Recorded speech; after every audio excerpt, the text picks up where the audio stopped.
Olá, amigos. Eu não posso desejar bom dia porque eu não sei que horas vocês vão escutar. Então, bom dia, boa tarde, boa noite a todos. É um novo formato de comunicação para um novo tempo e a gente tem que se adaptar. E nesse sentido, eu agradeço a iniciativa da Renata e do Celuz de estarem mantendo as reflexões, as conversas, mesmo nesses tempos difíceis de pandemia, né? Eu acho que nós, enquanto espíritas, precisamos sempre estar com a mente ocupada, né? Eu sempre gosto de frisar que o livro dos espíritos, ele não é um livro religioso, ele é um livro de filosofia espiritualista. Então, nós, enquanto espíritas, precisamos estar sempre filosofando, isto é, pensando, refletindo, nos questionando, sempre buscando ir além, né? Essa é a proposta da filosofia. E o tema que me foi proposto é o capítulo 11 do Evangelho segundo o Espiritismo, né? Que é o amar o próximo como a si mesmo. E esse é um tema que costuma, às vezes, né, cair numa repetição. Por mais importante que ele seja, por mais que todos nós, não só espíritas, né, como pessoas simpatizantes e outros, todo mundo conhece a frase de Kardec, né? Não há salvação fora da caridade, né? Fora da caridade não há salvação. Então, o espírita é conhecido por fazer caridade, né? Pelo trabalho voluntário. Então, esse capítulo, ele é a base teórica de alguma forma, né? E qual que é o cerne da questão aqui, né? Quando você fala de amor, amar ao próximo como a si mesmo, a gente costuma sempre pensar nisso, né? O trabalho no bem, né? É a caridade no sentido de sopão, a caridade no sentido de campanha do agasalho. E, sem dúvida, essas são formas, né, de amor. Mas o que eu acho mais interessante nesse capítulo, e é por aí que eu gostaria de começar a nossa breve reflexão, é que ele fala qual é o contexto dele, né? Então, Kardec era muito preciso, né? E ele não inventava as frases, né? Então, ele dizia de onde ele tirava a reflexão. E o primeiro trecho tá em Mateus, capítulo 22, né? Versículos de 34 a 40, em que basicamente ele conta uma história, né? No Evangelho diz assim, que os fariseus, tendo sabido que ele tapara a boca aos saduceus, né? Eu gosto desse termo, né? Tapar a boca é forte, né? Imagina Jesus meio que calando a boca.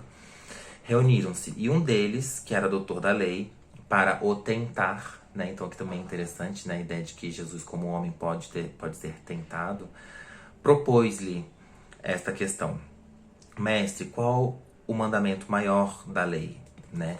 Então, assim, por que eles fizeram essa pergunta, né? Uma coisa que a gente muitas vezes não se questiona sobre o texto evangélico, mas se reuniram, resolveram fazer tentá-lo, fazendo uma pergunta teológica, né? Então, o que estava acontecendo? Os sacerdotes, né, os fariseus, que eram os religiosos judaicos, estavam muito incomodados com a presença de Jesus, né? Então, Jesus, ele não era isso que a gente, muitas vezes, essa imagem que a gente tem de que ele era aquela mosca morta, que ele era aquela pessoa indiferente, né, que estava ali. Não, ele estava causando um profundo incômodo, né, na sociedade judaica. E isso que naquela época não tinha nem internet, nem redes sociais, nem fake news, nem nada disso, né? Então a notícia corria rápido e ele realmente causava incômodo. E resolveram tentá-lo fazendo essa pergunta. Por que fazer essa pergunta? Qual o maior mandamento poderia ser tentador, né? Porque eles sabiam que Jesus tinha um modo muito particular de ser, de interpretar, de se posicionar. Então eles estavam esperando que de alguma forma ele fosse dar uma resposta considerada herética, errada, e aí eles pudessem tomar alguma atitude concreta no sentido de que ele era uma ameaça à fé judaica, à sociedade judaica. E por que eles fazem isso? Porque os judeus, os 10 mandamentos foram para o povo judeu, né? Para os hebreus, né? No Velho Testamento, que Moisés recebeu a tábua, né? Com os 10 mandamentos e tal. Então, eles estavam querendo saber qual era o maior. Estavam querendo testar a legitimidade, né? O conhecimento deles sobre as leis. E se você for para pensar objetivamente, não tinha dúvida, porque Moisés colocou em ordem. E o primeiro mandamento lá tá: amarás a teu Deus de todo o teu coração, de toda a tua alma, de todo o teu espírito. Então já estava lá. Então por que que eles fizeram essa pergunta? Né? Porque eles tinham esperança que Jesus não dissesse isso, né? E Jesus disse isso, mas ele não disse só isso. Então eu acho muito interessante como Jesus não perdia a oportunidade de cutucar, né? Assim, de trazer a reflexão. E a gente muitas vezes, mesmo enquanto espíritas, a gente se assusta quando a gente sai da zona de conforto teológica, digamos assim, quando a gente tem que filosofar. Isso é uma coisa que eu acho que faz falta e a gente precisa estar sempre se fazendo, né? Sempre se questionando. Então Jesus poderia ter respondido algo do tipo: uai, mas você que é um fariseu, que conhece a lei, conhece a Torá, não sabe que o primeiro mandamento é amar a Deus? Mas Jesus aproveitou para mandar o recado, né? Então ele complementou. Esse é o primeiro e maior mandamento: amar a Deus de todo o seu coração, toda a sua alma, todo o seu espírito, né? E aqui tens o segundo. Ele complementa, ele faz um combo, né? Ele fala... E aí ele ainda acrescenta: semelhante a este. Eu gosto muito desse semelhante. Vamos terminar o texto. Toda a lei, amarás o teu próximo como a ti mesmo. Aqui, toda a lei e os profetas se acham contidos nesses dois mandamentos, né? Então isso é muito interessante, porque Jesus poderia ter tido ter dado uma resposta objetiva, não teria se saído bem e não teria sido objeto de perseguição dos fariseus, mas e isso não iria causar nenhuma mudança. Essa resposta, quando ele faz esse acréscimo, quando ele soma os dois, ele está trazendo algo a mais. Porque o que ele falou aqui não vai contra a fé judaica. Na verdade, ele acrescenta. E deixa, obviamente, os fariseus sem resposta, sem reação, né? Então eles são obrigados a refletir. Então, mais uma vez eu friso, né, a importância da gente ser filósofo, da gente não se contentar, da gente pesquisar, da gente refletir. E ele fez os fariseus refletirem, né? Por quê? Porque a fé judaica era muito ritualizada, né? Então era a ida ao templo, era fazer suas orações, suas oferendas, era fazer os seus rituais nas datas festivas e etc. Então era muito uma busca por essa relação com esse Deus. E Jesus aqui, de alguma forma, ele traz uma reflexão para tipo, gente, mas Deus não é só esse ser, o único, poderoso, distante que vocês estão pensando, não. É importante a gente pensar no aqui e no agora. É preciso a gente pensar no próximo. Só que muita gente esquece, né? E a gente, como espírita, foca muito nisso, amar ao próximo. Mas ele aqui complementa: amarás ao próximo, sim, como a si mesmo, né?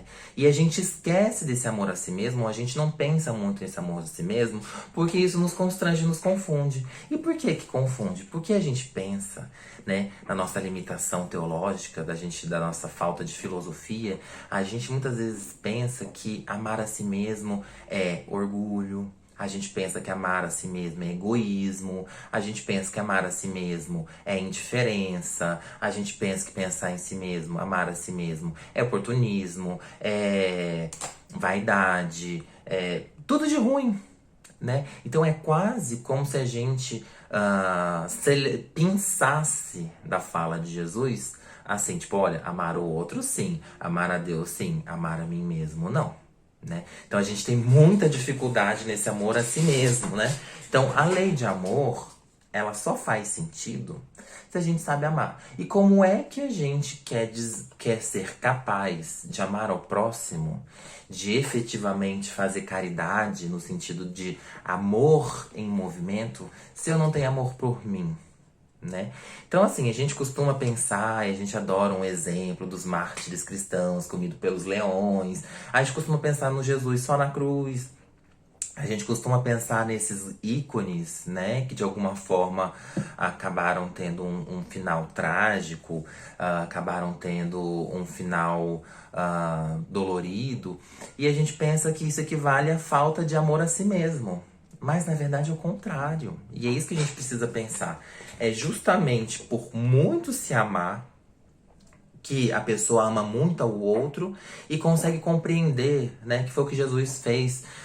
Ele estava num patamar tão distante daqueles que estavam perseguindo ele, que ele se rendeu, ele se entregou, porque ele entendia o que estava acontecendo, né? Então, da mesma forma como ele conseguia enxergar nele, né, inclusive as dificuldades, porque ele foi rezar antes, né? Ele foi pedir para que Deus afastasse o cálice, né? Na hora que estava na cruz, ele se questionou, e recitou o salmo lá, o salmo, né, do porquê que Deus abandonou.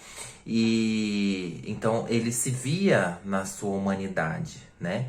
E por causa disso, ele conseguia entender que o outro também tinha as limitações dele enquanto ser humano, né? E a gente não. A gente às vezes é meio. A gente às vezes é meio megalomaníaco, né? A gente acha que a gente pode se desprezar, a gente acha que a gente pode se prejudicar, a gente pode estar mal, mas pro outro a gente tem que estar bem. Né? E o que parece isso, né? Como isso pode ser interpretado? Como falsidade, né? Como artificialidade, como superficialidade, como teatralismo, como qualquer cena, né? Qualquer atitude, menos o amor. Porque o amor é algo intenso, profundo, né? Então, assim, se você não se ama, se você tá passando por problemas, você tá em depressão, tá sofrendo com ansiedade, tá na melancolia, você tá triste, como é que você vai conseguir, ou seja, com questões pessoais, como é que você vai conseguir ser diferença, fazer a diferença na vida do outro? Como é que você vai conseguir fazer amor? Como é que você vai conseguir amar o outro, doar algo de si pro outro se você não tem? Então, assim, eu acho que isso seria tema de uma outra conversa. O que que seria o auto-amor, né? O que que seria o autocuidado? Mas o fato é que a gente não pode inverter a ordem, né? A gente pensa, tem que amar a Deus, tem que amar ao próximo. E a gente esquece. E na verdade é o contrário. O amor é a si mesmo. É só me amando que eu consigo amar ao próximo, e amando ao próximo eu vou amar a Deus, né? Eu trouxe também esse livro aqui, que é um dos últimos do Divaldo, Amor e Sexualidade, de 2019, bem recente, né? E o livro, obviamente, tem um enfoque nessa questão sexual, mas ele fala muito sobre a questão do amor. E ele aqui cita alguns exemplos, né? E eu achei interessante porque ele traz alguns exemplos que a gente não costuma pensar, né? De como é que o amor, ele se manifesta, né? Então, por exemplo, ele traz Cristóvão Colombo, né, que ontem, inclusive, fez 521 anos que ele partiu de Portugal, de Lisboa, né, rumo a Calicut. Então, ele superou essas dificuldades, né, impedimentos, e foi lá nas Índias descobrir a América. Fala de Francisco de Assis, que a gente já está mais acostumado. Fala de Joana d'Arc, que é uma história interessante. Fala do martírio cristão. Mas ele fala também dos cientistas de escola mais modernos, né? Então ele fala de Copérnico, Galileu, Pasteur, Röntgen, fala de Dante Alighieri, né? E todos esses... E fala de Maria Madalena, né? Então ele fala assim, que o amor tudo pode, né? Ele fala que o amor seria essa força que faz com que essas pessoas conseguissem ir além, né? Então, o que que todos esses aqui tinham, né? Todos esses que foram citados, Colombo, Francisco de Assis, Joana d'Arc, Galileu, Pasteur, Dante, eles foram pessoas que se destacaram, né? Que ficaram famosas, entraram para a história mundial. E o que que eles fizeram de diferente? Eles fizeram algo de diferente, né? Então, assim, eles tinham um autoconhecimento, uma autoconfiança, um auto-amor, um autocuidado tão gigantesco que não importava o que os outros dissessem. Imagina, Colombo, ainda que naquela época tenham teorias que digam, né, que tipo, já tinham relatos de marinheiros que já tinham descoberto terras aqui pela América, né? Ainda que digam que os vikings já tinham pisado aqui 1000 anos antes.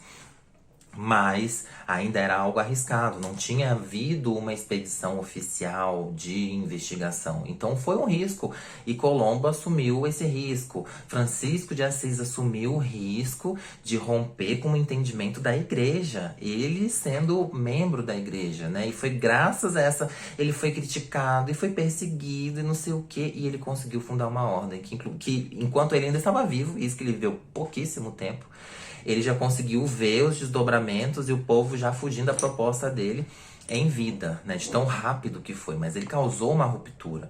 Joana d'Arc simplesmente conseguiu acabar com a invasão inglesa na França, né? Então, tipo assim, ela conseguiu engajar as pessoas, né? Você imagina, você tá ali dominado, né? Tipo, a moral baixa. E uma mulher, numa época machista, né? Conseguir levantar a moral do povo, conseguir expulsar o invasor, né? Os cristãos, aqui é um caso mais próximo, mas, por exemplo, Copérnico, né? Ele foi ameaçado de fogueira, né? E você tá ali, a igreja toda em cima, e você correndo risco de vida e tal, mas por essa convicção, né? Galileu Pasteur, o Pasteur, que a gente não tá tão acostumado, foi ele que descobriu os micróbios, né? Os micro-organismos, que existia a infecção, né? Os agentes que causavam muitas doenças que o povo até então não entendia de onde existia, de onde estava vindo, né? Então, assim, toda pessoa que entra na história, a começar por Jesus. Jesus não é reconhecido pelos judeus até hoje porque ele é considerado um herege, uma pessoa que agiu contra a lei, um infrator, né? Alguém que entendeu errado, alguém que praticava errado. São pessoas que romperam com o status quo. E você, para romper, você, para sustentar uma ideia, sustentar um ideal, sustentar um estudo, uma proposta, um trabalho contra a maioria, porque isso é contra, você precisa ter uma segurança muito grande. Você precisa ter um amor interno, um alto amor, um alto cuidado gigantesco. Uma segurança, sabe? De que, tipo, é aquela história, podem falar o que quiser, sabe? Eu não tô nem aí. Quem aqui consegue não estar nem aí, né? Quem aqui tem uma convicção praticamente inabalável como a dessas pessoas aqui? Poucos, pouquíssimos. Kardec foi um. Por que Kardec teve os livros queimados pela igreja, né? Kardec casou tarde, com uma mulher mais velha, não teve filho, nunca se preocupou em ficar rico, que era o objetivo naquela época. Ele sempre teve, a gente lê isso pelas biografias dele, um compromisso com a educação. Então ele era professor, né? Desde aquela época na França, infelizmente o professor não era reconhecido, valorizado, ganhava pouco, né? Então Kardec passou por necessidade, por aperto financeiro a vida toda. E ele se manteve firme nos ideais dele de educação, uma educação laica e depois o compromisso com a doutrina até o final dos dias dele, em 1869. Então, assim, quem de nós está preparado para fazer história? E aí vocês podem estar se perguntando, nossa, mas então só quem entrou para a história, quem fez a diferença é que ama? Não, gente, isso daqui são exemplos que a Joana trouxe no livro para mostrar que o amor é essa energia vigorosa, né? Então tem pessoas que nos seus trabalhos, na menor das tarefas, as maiores, tem essa energia, tem esse vigor, né? Porque ela inclusive define no livro que o amor é uma força aglutinadora das moléculas na formação de todos os elementos existentes, particularmente ricas de vitalidade. Então eu quis trazer, estou trazendo para vocês aqui, nesses breves momentos que a gente tem juntos, uma outra análise do que é esse amor, do que é esse amor a si, do que pode ser esse amor ao próximo, né? Então, assim, vamos pensar no amor como essa força aglutinadora, né? Como essa força vitalizante, como essa energia vigorosa que foi capaz de transformar pessoas desconhecidas em ícones da história e fazê-los com que sejam lembrados e comentados até hoje, né? A gente não precisa ter essa pretensão, né? Jesus não tinha essa pretensão, tanto Jesus não tinha que Jesus não escreveu nada, quem escreveu foram os discípulos, né? Nenhum desses aqui citados, Joana não tinha vontade de entrar para a história, Joana tinha interesse de acabar com com aquela dominação que fazia mal para eles, né? Francisco de Assis não tinha vontade de romper necessariamente com a igreja, de mostrar que não sei quem estava errado, de criar uma ruptura. Ele estava preocupado efetivamente com aquelas pessoas que estavam passando dificuldade, né? Copérnico não quis necessariamente afrontar a igreja. Copérnico entrou para a história porque ele mostrou que, ao contrário do que a igreja entendia, que nós éramos o centro do universo, ele mostrou que não, que na verdade nós somos um planetinha periférico do Sol, que nem é a maior das estrelas, que nem está na maior das galáxias, né? Então hoje pra gente isso é muito óbvio, mas naquela época não era. Você estava quebrando, estava causando uma ruptura com uma forma de ver, com o Zeitgeist, né? Com o espírito daquele tempo, né? Então, assim, as rupturas, elas só são capazes de ser feitas por pessoas que muito amam e primeiramente amam a si mesmo, que tem essa energia vigorosa, que tem essa força aglutinadora, sabe? Que se garantem, que estão dispostos, que se entregam, que se jogam, sabe? Isso, de alguma forma, até me traz a parábola do filho pródigo, né? Por que será que o pai, quando recebeu o filho todo estrupiado, mandou matar o melhor cordeiro para fazer um churrascão lá para eles, enquanto que o filho que ficou lá, ai, por que você vai fazer isso? Ficou lá todo, sabe, na tristeza, né? Na indignação. Porque aquele filho mais velho deu a cara a tapa, foi viver o mundo, sabe? Curtiu, se estupriou, sabe? Mas ele voltou como? Humilde, voltou entendendo o que aconteceu, voltou arrependido por algumas coisas, voltou tendo vivido, voltou com voltou fortalecido, voltou com convicção. Então, o pai lá na parábola ficou feliz com aquilo, né? Então, assim, a pessoa quando se entrega, né? Quando é por isso que, gente, a gente vive reencarnações, né? Isso é uma coisa que a doutrina nos traz, porque a gente precisa ter essas experiências, porque a gente precisa viver. A gente precisa, sabe, se olhar, se permitir, se enxergar, se amar. Se a gente tenta viver pela regra dos outros, se a gente tenta viver pelo padrão dos outros, a gente nunca vai se conhecer. Se eu não me conheço, como é que eu me amo? Eu não sei se eu me amo porque eu não sei o que tem aqui, né? Eu não sei se eu me amo porque eu não sei se aquela regra que estão me dizendo vale pra mim. A gente tem um histórico diferente. Joana, inclusive, nesse livro começa justamente dizendo que se a gente não entende o amor, né, como de uma forma ampla, né, num conjunto, né, de fatores, incluindo o passado reencarnatório e o contato com a espiritualidade, a gente nunca vai entender plenamente, né? Então a gente nunca vai se entender plenamente. Então essas pessoas, essa força só tem quem efetivamente se conhece. E a gente tá na Terra é para tentar, é para experimentar, é para viver, né? Então a gente nasce em situações diferentes, em épocas diferentes, em famílias diferentes, em contextos diferentes, em condições sociais diferentes, em países diferentes, para isso, pra gente somar essas experiências, pra gente poder se conhecer. Então a gente nunca vai conseguir amar o outro se a gente não permite o outro ser como ele é. E eu só vou permitir o outro ser como ele é quando eu me permito ser quem eu sou. É por isso que a gente não pode também, a doutrina com esse perfil, que é essa doutrina que é originalmente filosófica, não pode cair numa visão estritamente religiosa, no que o religioso tem de pior, que é uma postura dogmática. Kardec combateu isso. Nós temos em comum a liberdade de pensamento, a liberdade de raciocínio, a liberdade de refletir, a filosofia. Então, eu tô aqui provocando, eu tô aqui convidando vocês à reflexão.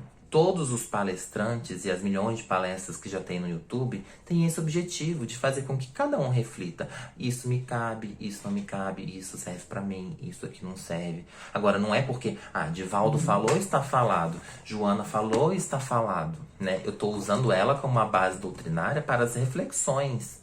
Mas eu não tenho que ler isso daqui como alguns irmãos, os irmãos muçulmanos leem gente, que branco. Leem o livro deles.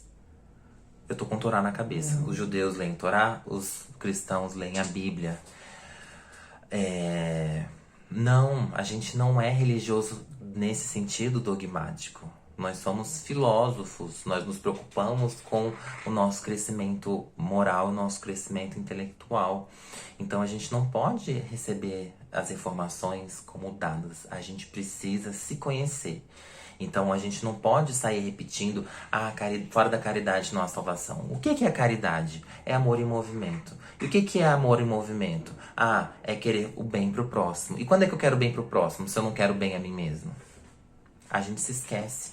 É básico, né? Amar ao próximo como a si mesmo. E ele é semelhante ao amor a Deus, né? Então a gente fica muito preocupado, como é que ama a Deus? Onde está Deus? Qual é a natureza de Deus? Gente, é semelhante, né? Deus está lá fora, mas Deus está aqui dentro, né? Então vamos tentar descobrir o Deus dentro de cada um de nós. Nós não temos a fagulha divina? Nós não fomos criados à imagem e semelhança? Quanto mais a gente se conhece, quanto mais a gente explora as nossas potências, mais a gente se aproxima de Deus, né?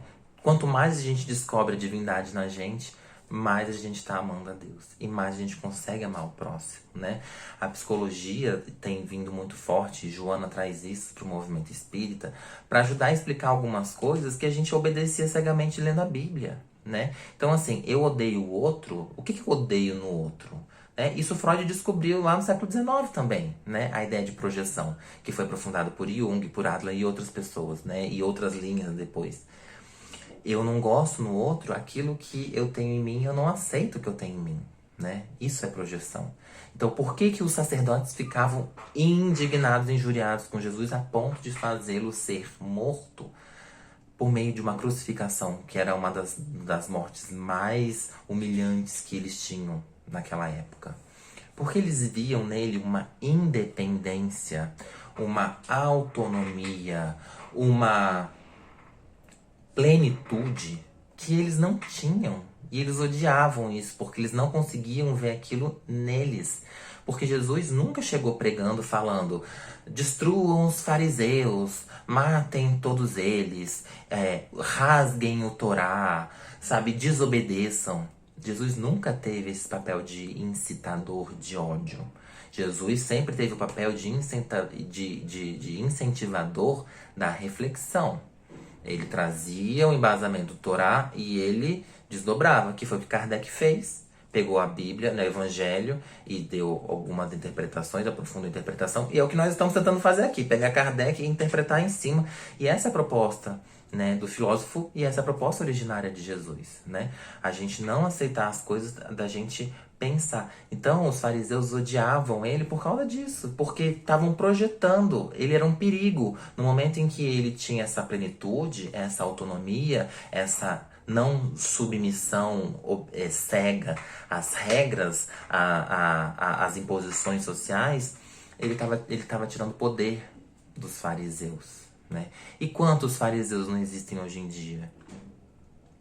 Se nós somos cristãos, a gente tem que adotar o exemplo de Jesus. Por isso que eu acho ele fantástico. E a gente muitas vezes perde grandes episódios da vida dele por ficar, sabe, travados em algumas interpretações que não tem mais rendimento, né? Então, assim, a gente precisa ver esse Jesus que se amava. Esse Jesus que não perdia a oportunidade de causar uma reflexão. Esse Jesus que não baixou a cabeça.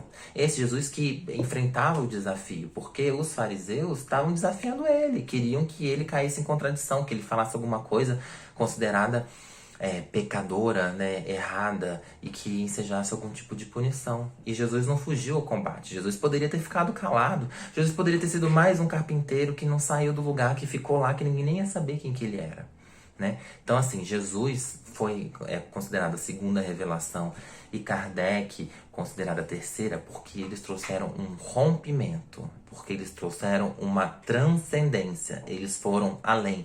E o convite que eles fazem é esse, porque a gente continue indo além.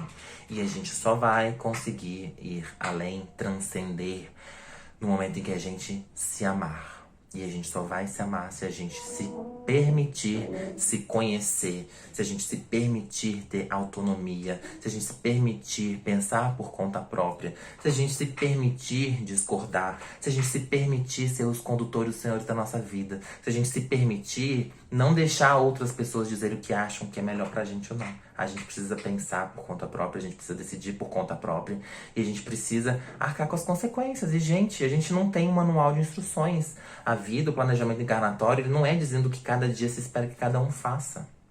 São eventos principais, são perfis de experiências que você vai ter. Mas é a gente que é no dia a dia que a gente vai decidindo. Então, assim, a gente precisa se empoderar disso, né? De sermos senhores da nossa própria história. Da gente se permitir querer acertar, mas aceitar que nós podemos errar. Nós vamos colher as consequências e a gente vai aprender, né? Esse é o propósito da reencarnação. Esse é o propósito da gente estar encarnado. Viver essas experiências e ver se deu certo, se funciona ou se não funciona pra gente. Então, gente, essa era a reflexão que eu queria deixar pra vocês hoje, né? Um desejo ardente de que vocês se amem, de que vocês aceitem que se amar, se cuidar, se valorizar não é egoísmo, não é orgulho, não é vaidade, não é nada de ruim. A gente precisa. Se a gente não se cuidar, se a gente não se colocar no colo, se a gente não se permitir ser feliz, se a gente não se permitir ser frágil, se a gente não se permitir, a gente não vai estar vivendo, a gente vai estar vivendo pelos outros. E a gente não vai conseguir amar os outros. E a gente não vai conseguir amar a Deus. E a gente vai ter uma experiência, uma encarnação frustrada, limitada. E a gente vai perder o melhor de tudo. O melhor da matéria, vai perder as experiências, vai desencarnar em conflito, né? E vai alimentando essa sucessão de, muitas vezes, experiências infelizes. Então, vamos nos amar, vamos amar a nós mesmos de uma forma plena, porque só quando a gente se ama, a gente se aceita, que a gente consegue aceitar o outro e passar a ter relações melhores com os outros. Então, gente, agradeço a oportunidade e estamos juntos para as próximas. E fiquem em casa, usem máscara, usem álcool em gel, que a gente em breve vai conseguir sair mais forte dessa pandemia. Um grande abraço a todos e até mais.